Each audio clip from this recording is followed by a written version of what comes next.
on too. Recording yourself?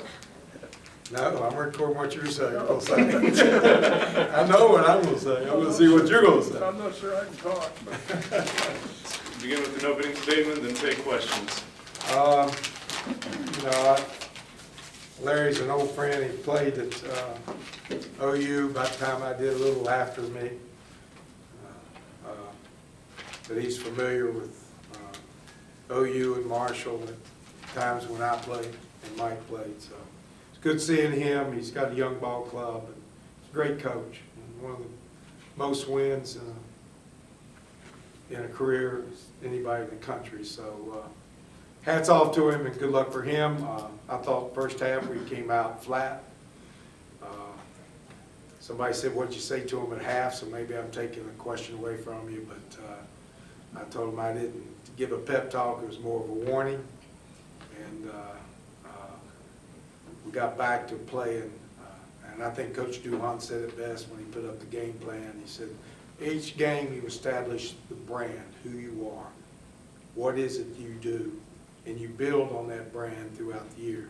I thought the first half we were tearing the brand apart. In the second half, we tried to rebuild some of it. We've got to get better at that, make sure we're consistent. We are good individual players when we play as a team. We're better than good if we play as a team. We're good to so-so if we try to individually pull it off. And I thought the second half we were much better at moving the ball, getting the pace, letting the pace. Again, I keep that same quote, the athletic basketball. We have to, for us to be good, that ball has to be athletic, and that means it's got to be moving and humming. And I think second half we did a better job, see rhythm shots. When they shoot rhythm shots, they make them. So obviously that rhythm helped out in the second half. You had 13 assists on 21 made baskets. I mean, what was it you think that was so different from the first 20 minutes to the second 20 minutes for them? Unless you missed my opening statement, I don't know what else to say to you. I warned them. I told you we got to move the ball. And we can't have a non-athletic ball. And it was non-athletic. It became the players were having to be athletic because the ball wasn't moving. But once the ball started moving, then the players look more athletic because the ball gives you the edge. And once we get an edge, now we got some skilled players that can finish the deal. Defensively, we came out soft too. We had downs, we had traps on the sideline. We were soft. They made a pass. They did things that we haven't done. And so again, you got to establish winning. We're on the road here, but by far we have not established winning in the locker room to where it comes year after year after year because you know that this is who we are. And we're building that brand. And obviously, you know, there's nothing, if you play the stock market, it never goes on a straight line. It's going to go up and down some. And the first half was a little down. And then, since I'm the head coach, I got elected president and things turned around. that first half, you looked really aggravated there after when y'all went up 10 the first time. That next couple of minutes is kind of when I think is what you're talking about. Well, there's no question. Just Yeah, really had a chance to knock them out. everybody's thinking they're going to be the hero instead of all five of us moving together. And we can't do that. And that ball has got to go. And our guards have got to be the ones who perpetuate that.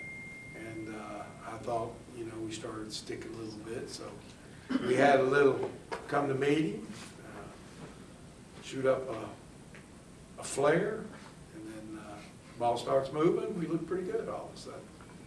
It's not complicated. Mike sits down there in those arm backs every day. Could have probably told you the same thing. I got 24 coaches out there every day that probably better than me. Don't tell Mike that.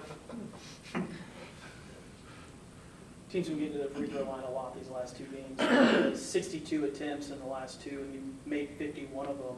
I mean, you talked last time that you didn't practice the free throws, but what's been the difference so far this year with being able to get there and then knock them down and be able to pull ahead and get that edge going for you forward. And ball movement, that's what it does, because it gives you an edge. The defense got to catch up. When they got to catch up, they foul. And we knew that against Moore.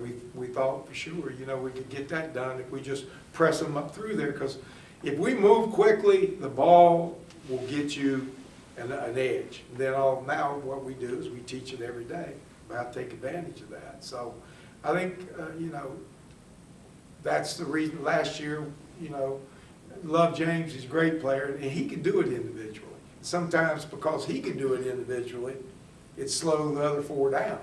Because they, you know, you can't, all the pieces have to go at one time. And this year, I mean, we have to play a little different. And the next group of recruits might play a little different there, depending on the type. But the overall theme is we play as a group, use our strengths, build our brand defensively, and then be successful here and give Marshall, you know, you build swagger by every game. Every game you build swagger. Marshall basketball hadn't had a swagger in a while. And to think you can just go get that and purchase it, it doesn't work that way. It takes time.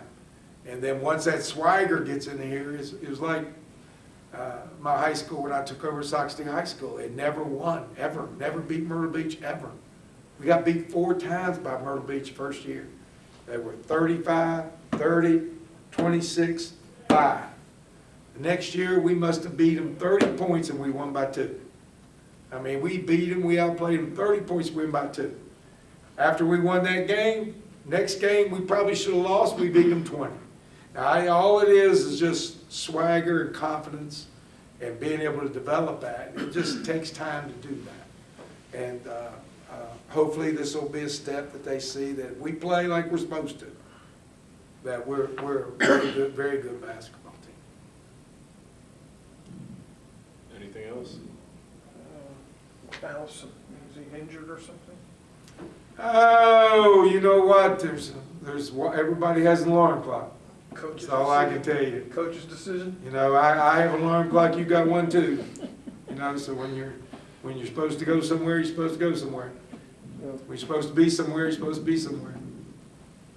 So, you know, hopefully he'll understand that and he'll value my time. I told him I'm too close to the damn end to miss 2 minutes. Be on time. But beyond that, that made Stevie got to play point guard for a little bit again. And I got even Alex back here to the point. Yeah. He made a nice little drive, kicked back to the back, made a bucket off of it too. Kind of shows the interchangeable situation. Yeah, well, we got a lot of interchanging parts. Because, you know, we're not big, but we're big. Yeah. Because when you look out there and you have Pinova and Alex and, say, Ryan or Terrence, and, you know, it's 6, Alex probably 6'6", maybe 6'7", reaches 6'11". Pinova's 6'10", reaches 7 foot over 7. Ryan's long and got a real good vertical.